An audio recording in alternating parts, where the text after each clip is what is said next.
Hello. It is a complete mess over here. We have seeds everywhere, onion starts over here, just a garden explosion. My Baker Creek seeds came in yesterday and I wanted to show you what I got. First of all, how adorable is their packaging right here?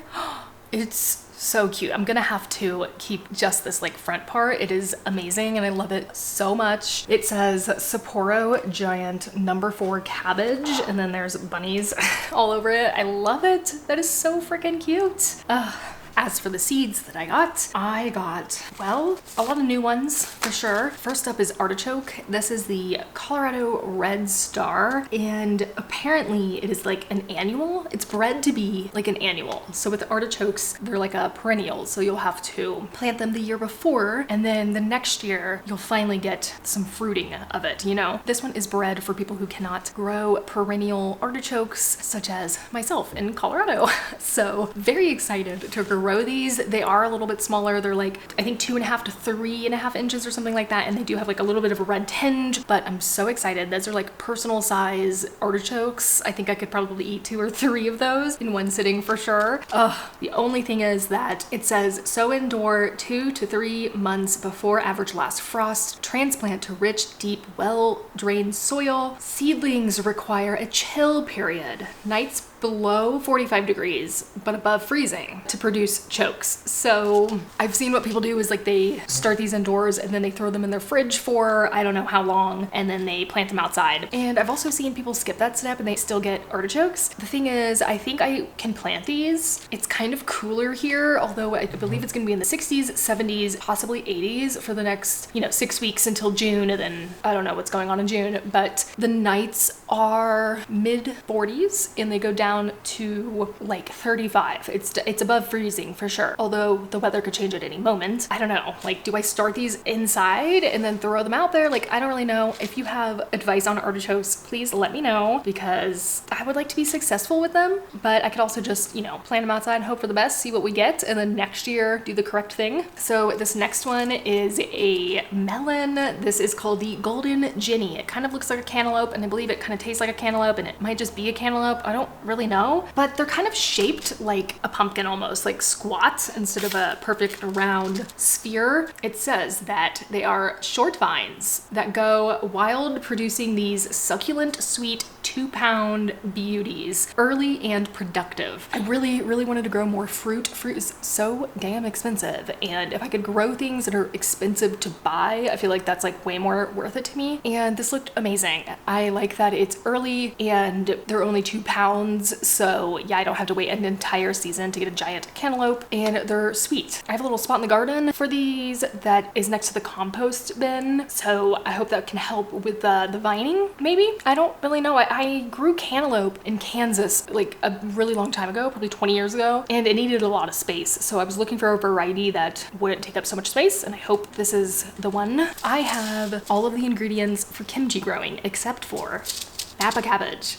So I know cabbage takes up a lot of room, but I was looking for a medium to small size one. So this one is a superior Napa type that has seldom been seen in the US. Medium-sized barrel-shaped heads are densely packed with crinkled, mild-tasting leaves. Very easy to grow. This is the variety Hilton. I should probably plant them now, actually. It says grow in cool spring, which is right now. I think I'm gonna do 2 or 3 of these. I can't remember, but just enough to make a delicious kimchi, and then next year, if I liked it, then we'll grow more. Okay, this next one I heard about on Reddit in the Denver Gardener subreddit, and this one is called corn salad. Or it's also called, I'm gonna put it up on the screen, but I don't know how to pronounce it correctly, but mâche or mâche or something. I think it's a French word, and I don't know how to speak French. It's also called field salat in German, so I do know that. I think they are actually really popular in Germany. It's a group of leaves that kind of look like spinach, but they're all attached at the bottom. I'll put it up on the screen. But apparently they're really delicious, and I wanted to try growing them. The back says highly nutritious, foraged wild plant of Eurasia. kombucha. Recognized for its soft, supple texture and nutty flavor, the delicate culinary nature of maiche belies its unparalleled cold hardiness, making it the perfect winter or cool season green and ideal for winter market farmers. Harvest like lettuce and cut as needed. Cold frame or low tunnel may allow harvest all winter. I really loving these winter varieties. Like, I'm kind of tapping into that, although there's not many things that grow in winter. It's really cool when you do find a variety that can grow in winter. Oh, okay, this one I really wanted to grow on the balcony. These are carrots. They look like this. They are called Parisian carrots. Is that how you say that? I don't really know. They're like little globes, carrot globes. And it says a dainty round type, popular in France, easy to grow even in heavy soils, uniform, great for marketing and home use. I thought these would be perfect for the balcony because they don't require like an entire season to just grow. I feel like you could start these and get a harvest pretty quick. It doesn't say how long it takes for these to grow, but I'm assuming they're going to be like a shorter than a normal carrots because they're this big. And then of course they threw in a free seed like they usually do, and this one's really cool actually. This is lettuce merlot, and it says that it is reputed to be the darkest red lettuce in existence. Frilly leaf margins, crisp, waxy leaves. Recommended as a cutting type for baby greens production or cut and come again harvesting. I love that. This is fun, especially to just add to like a normal green salad. Get a little bit of anthocyanins in there as well. This is gonna be a fun one to grow. I'll probably grow it on the balcony. These are all the seeds that I bought this week, and I'm gonna go ahead and say that I'm done buying seeds for the season. Like, this is a lot. I do try to buy varieties that I don't already have or a type that I don't have. So I don't have Napa cabbage. I don't have any cabbage. I don't have an artichoke. I don't have a melon. I don't have like giant green onions. That was kind of my strategy when buying seeds, is buy things that I don't already have and that will do well here. I think we're gonna go to the garden now and water. We have peas to water. Today it looks like a clear sky and it's 75, so I wanna make sure my peas don't fry an awful death. Let's head out. Today, while I was at the garden, I decided to plant some komatsuna, which is a variant of a Chinese cabbage. The next thing I planted was the Napa cabbage that I just got. I did 2 cabbages in a square foot each to give them some room, so hopefully those are successful. I also planted some violas, cool summer breeze. Next to the cabbage, I planted some Swiss chard rainbow blend. My Swiss chard did not do well last year. It got eaten by a lot of bugs, and I had a lot of leaf minor issues. I think this year I could put a little mesh bag over them and maybe they won't get harmed by so many bugs. The last 2 things I planted are flowers. First I did forget-me-nots bluebird. I'm planting forget-me-nots. Look how shiny these seeds are. Whoa. Uh-oh. I thought this would be a really good plant to plant just around the garden, more so for ground coverage instead of having just open soil areas. I'm hoping it'll also attract some pollinators. Last flower I planted was the amazing gray poppies. I've been wanting to plant this type of poppy for 3 years now, ever since I saw the seeds for them at a flower farm in Texas. These are stunning, and I've been wanting to get my hands on the seeds for years. I cannot wait to see these bloom. The seeds I got are from Baker Creek. It says it's elegant petals of silky Earl Grey and lavender. This Shirley poppy is arresting both in the garden and in floral arrangements. That sounds absolutely amazing. Some of my favorite things in life are Earl Grey and lavender. And after I planted seeds, I gave everything a good water and went on my way.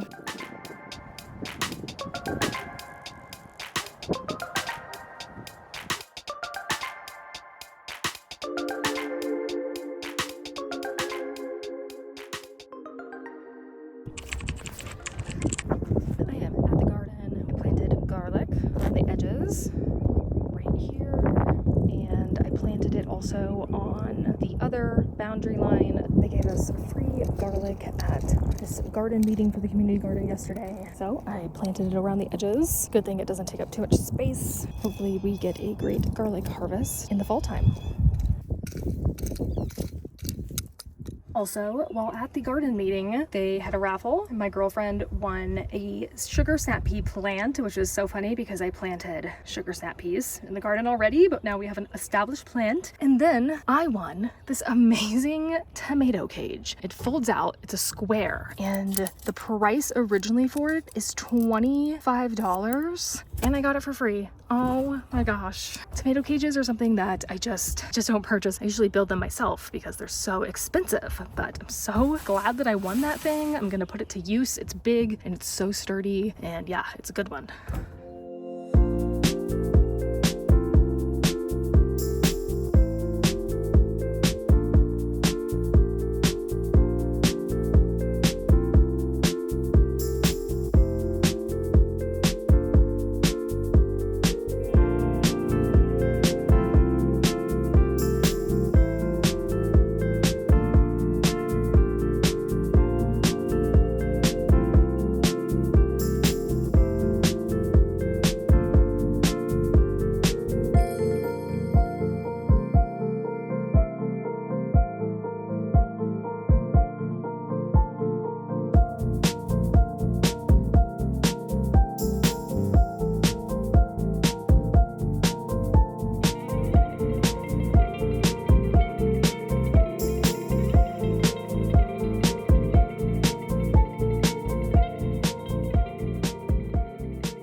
We ended up getting a little bit of a snowstorm today. It says that we might get 4 to 12 inches. Definitely was not expecting this. This is why you definitely don't put out any plants before the last frost date. You just never know what's gonna happen.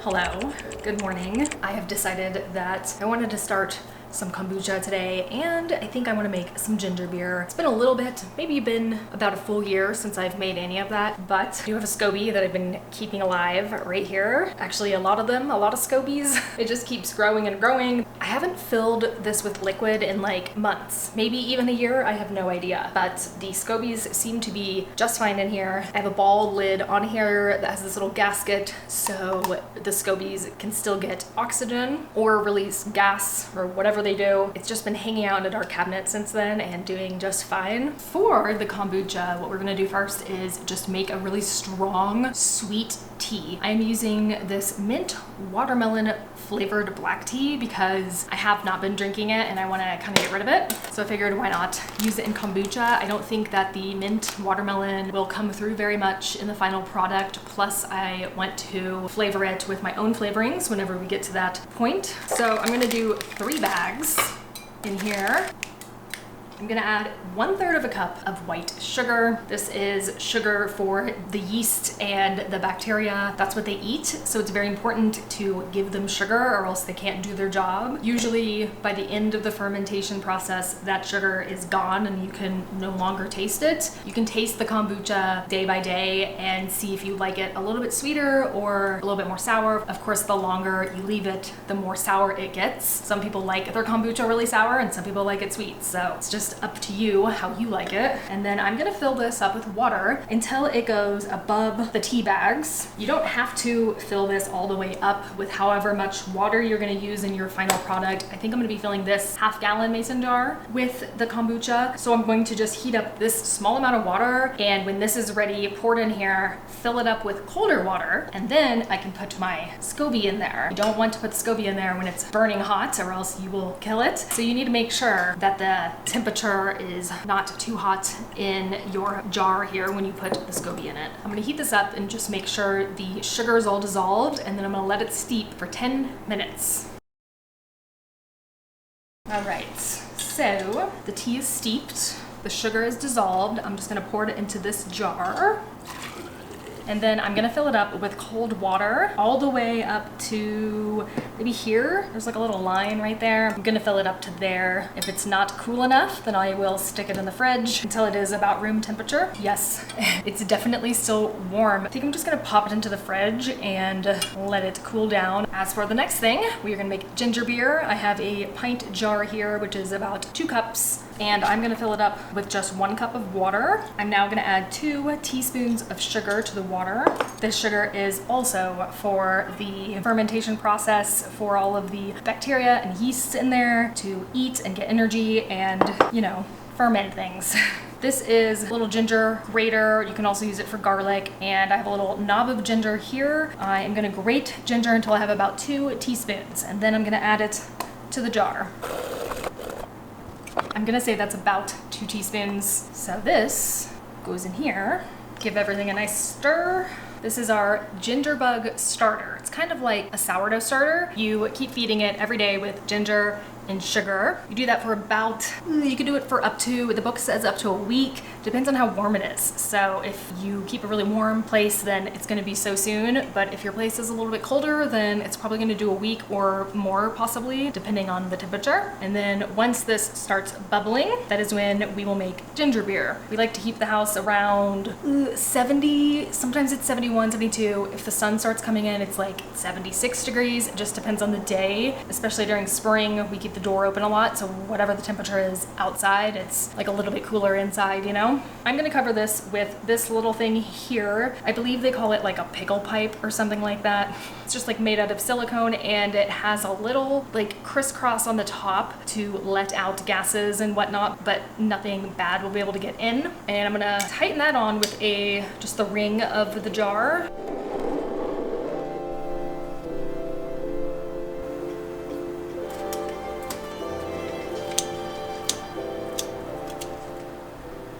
As you saw, I clipped most of my squash. Yes, the yellow squash and the zucchini. I did keep this. This is a cucumber, and I got rid of the other cucumber. This one looks good, and maybe I can try to keep it out on the balcony and it'll do okay. But I think I am going to be planting squash and cucumbers, just direct sowing them straight into the garden plot. I don't think they do well started indoors. I think I was just following the seed packets. Even though last year I direct sowed them and they did just fine, I thought, oh, I'll just try to get a little bit of a head start and just follow the seed packets. But I've learned that I'm just gonna direct sow them next time. It's just taking up too much space. They're not getting like adequate sunlight and all of that. I just think they do way better outside and just started outside. So that's gonna save us a lot of space, which is really great because we are starting more seeds today. It is the end of April, it's the 29th, so very end of April, and I have a few things that are new that I need to get started and some things that just need to get started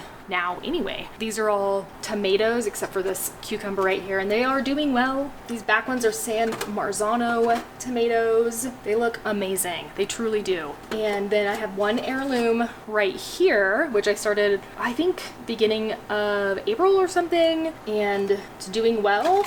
And then these two are Gardener's Delight tomatoes. They're also doing well. They're about the same size.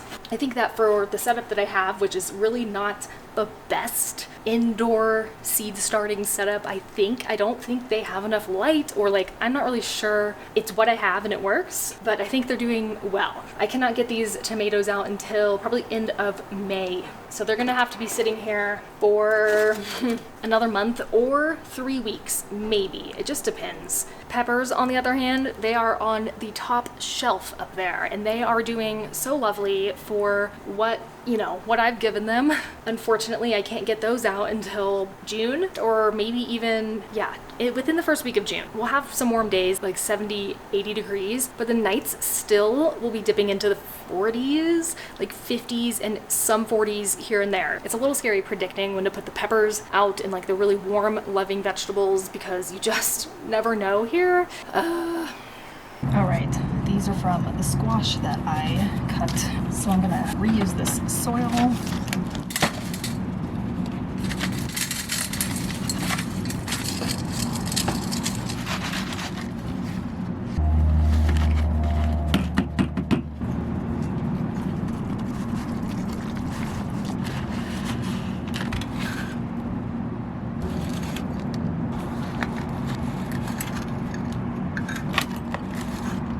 Wow, there we go. So many soil blocks, I love it.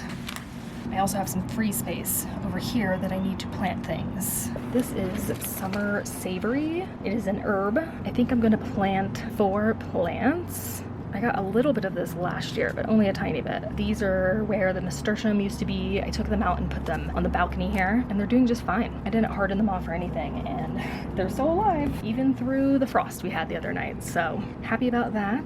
It says that they need light to germinate, so I'm just gonna tap on them a little bit and hope for the best here. And this big tray here, this is quick choy jin bao. It says start harvest in 25 days from sowing, so very, very fast. I believe it enjoys a bit of cold. I think I'm gonna do 4 plants of this as well and see how it goes. This next one is wu choy dark horse. It is similar to a bok choy, but it is, I believe, hardier, tolerant to as low as 14 degrees. That's pretty awesome. I'm gonna do 4 of these as well. This is sorrel, large leaf sorrel to be exact. I think I'm also gonna do 4 as well. The back of the seed packet says that it is a hardy perennial that produces some of the earliest grains in spring. Slightly tangy, lemon flavor adds zest to salads, especially good with fish.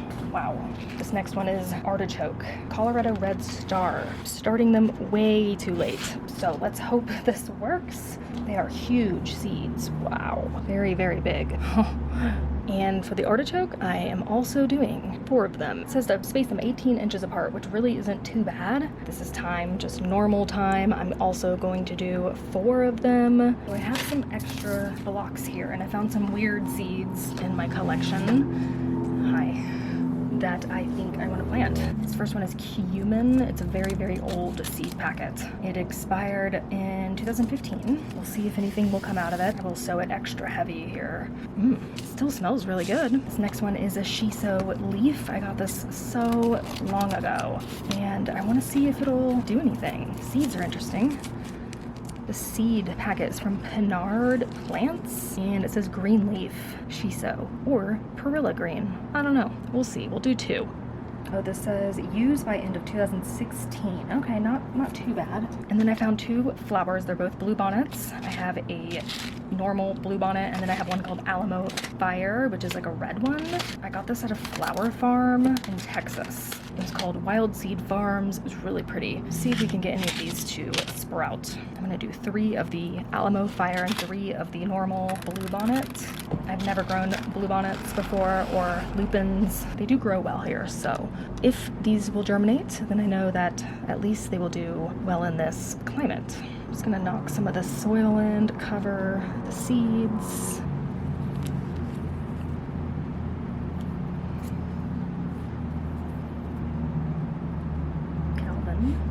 All right, our sweet tea is ready. It is about 80 degrees, and I'm just gonna go with that. I think it'll be okay. So my instructions say to add starter kombucha and more water if necessary after you add the SCOBY. I don't have any starter kombucha, but that's okay because I have the SCOBY and it'll still work. I'm using a glove that I washed with soap and water so I don't contaminate this entire jar. I'm only gonna grab the top layer.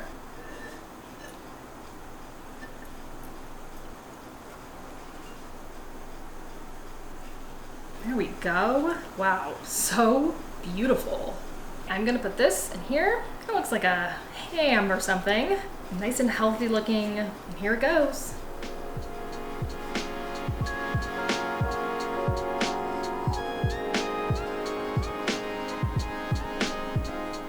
I'm gonna fill this up just a little bit more. Right there.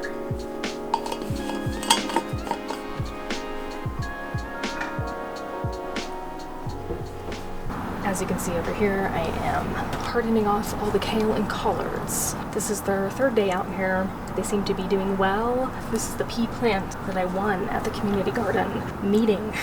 It needs to be planted in a pot or in that grow bag over there. So we can start vining because it's really wanting to grab onto things.